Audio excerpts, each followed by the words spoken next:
আপনারা কি কখনো নরমাল খাবার খেতে পারেন না? নরমাল খাবার মানে আমরা কি অ্যাবনর্মাল খাবার খাই?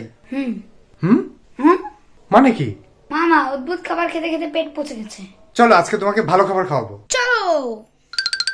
ভাগ্নিকে আজকে ভালো খাবার খাওয়ালে কাল বলবে ভালো পরিবেশে তো খাওয়াও নাই, এমন গিট্টু যেন না লাগাতে পারে। তাই এমন জায়গায় নিয়ে এলাম যেখানে ভালো খাবারের পাশাপাশি ভালো পরিবেশও আছে। মিরপুরে তুরাগ নদের পারে খাবার অর্ডার দেওয়ার পর খালি পেটে বসে থাকতে হবে না, দোল খেতে পারবেন। এক পাশে নদী আর অন্য পাশে মাটির হাঁড়ি পাতিলে খাবার আদি। পশ্চিম দিকে সূর্য ডোবা দেখতে দেখতে ভাত গিলতে পারবেন। আমার হয়েছে আরেক জ্বালা, অদ্ভুত সব খাবার খেতে খেতে ভালো খাবার আর পেটে সয় না।